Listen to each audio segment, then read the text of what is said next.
الحمد لله رب العالمين،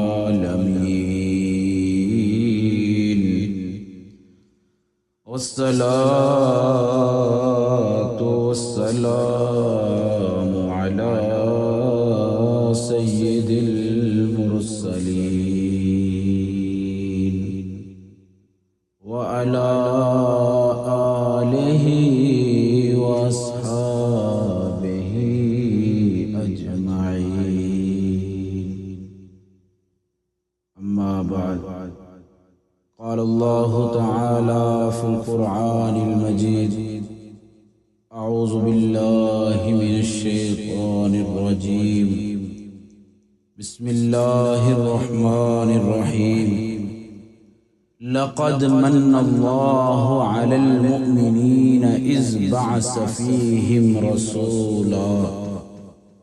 صدق الله مولانا العظيم، وصدق رسوله النبي الكريم، ونحن على ذلك لمن الشاهدين والشاكرين، والحمد لله رب العالمين.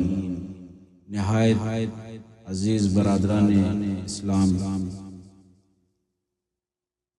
السلام علیکم ورحمۃ اللہ.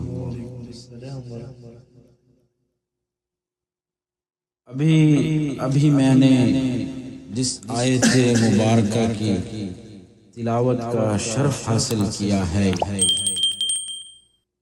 اس کے متعلق کچھ عرض کرنے سے قبل بہتر اور مناسب سمجھتا ہوں کہ ہم تمام حضرات اپنے آقا و مولا حضور تاجدار مدینہ صلی اللہ تعالی علیہ وآلہ وسلم کی بارگاہ میں بے قصد و بے پناہ بصد خلوص و عقیدت ہدیہ صلاۃ و سلام عرض کریں. اللهم صل على سيدنا ومولانا محمد وبارك وسلم وصلوا عليه. اللهم صل على محمد وعلى آل محمد كما صليت على إبراهيم وعلى آل إبراهيم إنك حميد مجيد. اللهم بارك على محمد وعلى آل محمد كما باركت على إبراهيم وعلى آل إبراهيم إنك حميد مجيد. کسی نے کیا خوب کہا ہے، جہاں ذکر حبیب ہوتا ہے، جہاں ذکر حبیب ہوتا ہے، خود خدا بھی قریب ہوتا ہے. ان کی محفل میں بیٹھنے والوں آدمی خوش نصیب ہوتا ہے. سبحان اللہ، سبحان اللہ، سبحان اللہ. نعرہ رسالت، نعرہ رسالت، نعرہ تکبیر، اللہ اکبر. میرے عزیز بھائیوں، کیا یہ ہم خوش نصیب ہیں کہ ہم حضور آقا دو عالم صلی اللہ علیہ وآلہ وسلم کے امتی ہیں. اللہ کی ہم پر یہ خاص مہربانی ہے کہ اللہ نے ہمیں اپنے محبوب کا امتی بنایا. آج میرے لیے سب سے بڑی خوشی کی بات یہ ہے کہ آج کی اس نورانی اور عرفانی بزم میلاد مصطفیٰ میں بارگاہ رسالت میں خراج عقیدت پیش کرنے کا مجھے سنہری موقع مل رہا ہے، حضور کی تعریف کرنے کا موقع مل رہا ہے.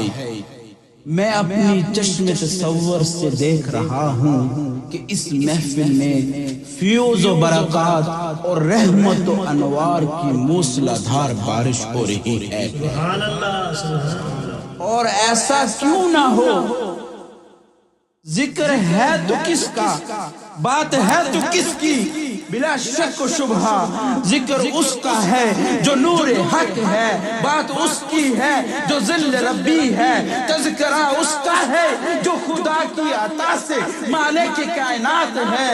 اسی لیے تو اعلیٰ حضرت فرماتے ہیں وہ کمال حسن حضور ہے کہ گمان نقص جہاں نہیں، یہ پھول خار سے دور ہے، یہ شمع ہے کہ دھواں نہیں، وہی نور حق ذل ربی ہے، انہی کا سب ہے، انہی سے سب ہے۔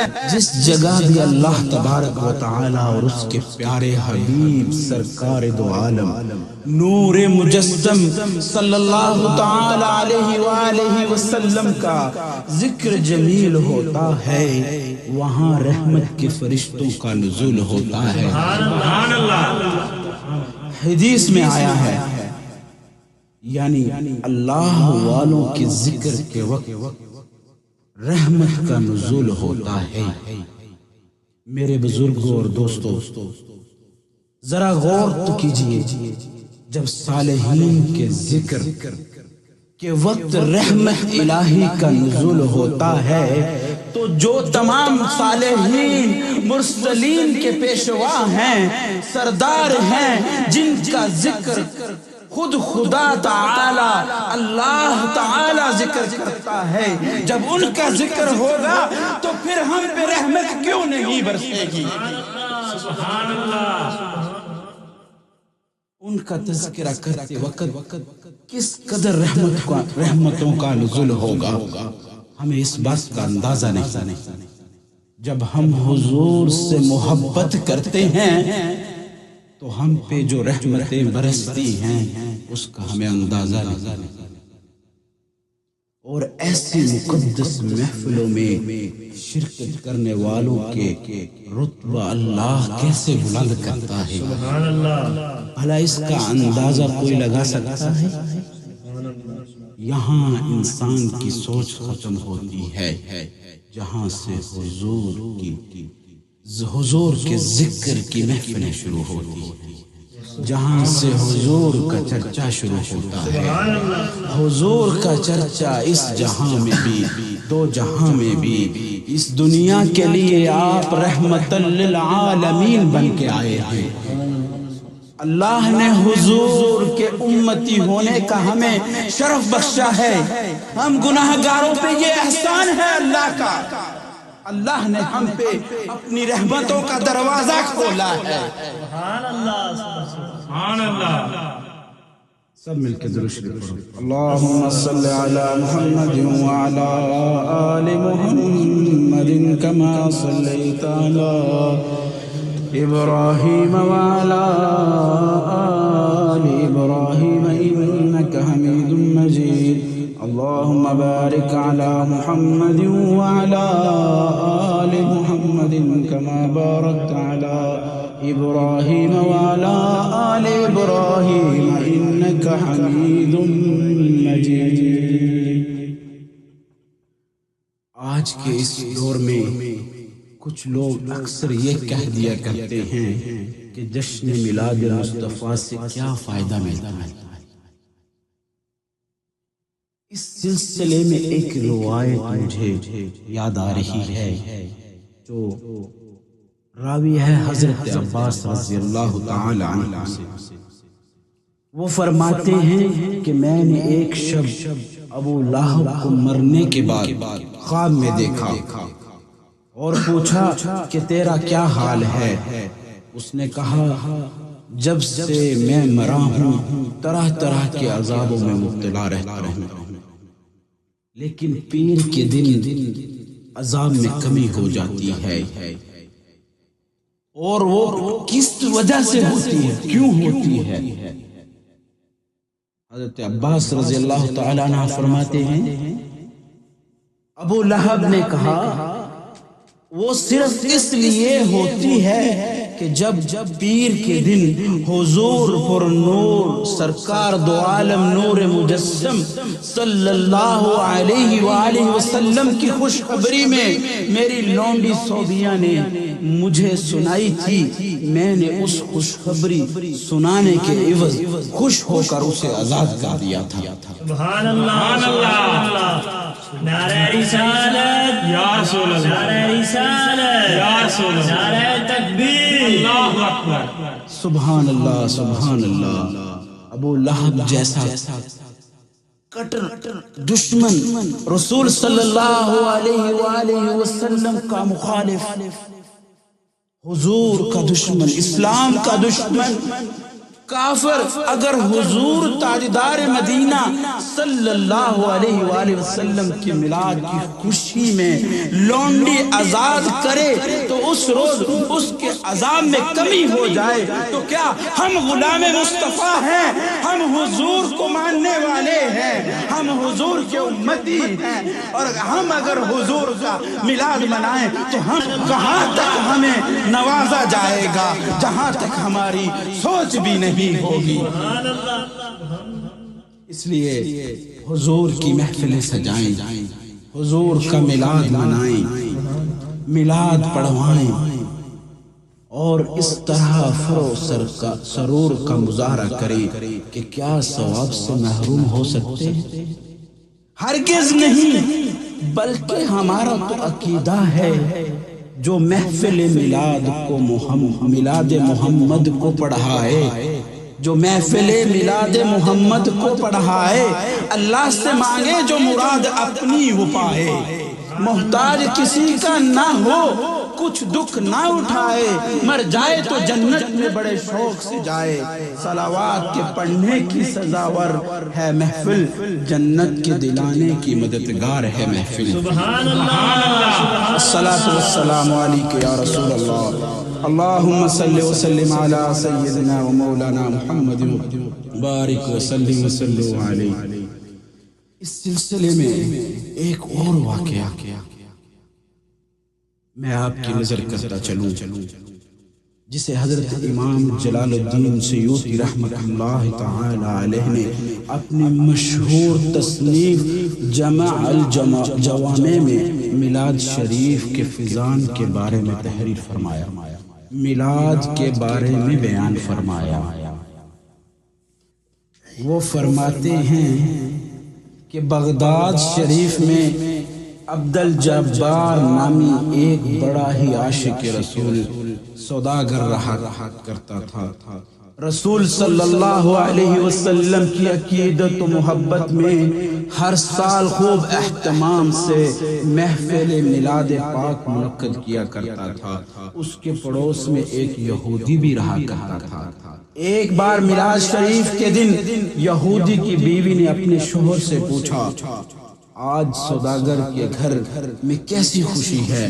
یہودی نے بتایا کہ جشن میلاد النبی صلی اللہ علیہ وسلم ہے۔ عورت میلاد پاک کے تصور میں سو گئی، خواب میں دیکھتی ہے کہ سوداگر کا مکان نور سے معمور ہے۔ سبحان اللہ، پھر یکا یک کیا دیکھتی ہے کہ ایک سواری نہایت شان شوکت کے ساتھ آئی، اس شان شوکت سے کہ فرشتوں کی فوج اور اصحاب کا لشکر سبھی موجود، اور سب کی زبان پر ہے صلی علی نبینا، صلی علی محمد، صلی علی شفیعنا، صلی علی محمد کا ترانہ۔ جس وقت صاحب سواری رونق افروز ہوئے، سوداگر کے ظلمت قدا کا مقدر جاگ اٹھا اور تمام گھر آفتاب کے مثل روشن ہو گیا۔ یہودی کی بیوی کہتی ہے کہ میلاد پاک کے ختم ہونے کے بعد وہ بزرگ میرے مکان کی طرف سے روانہ ہوئے تو ان کے ہمراہیوں سے میں نے دریافت کیا کہ یہ کون بزرگ ہیں؟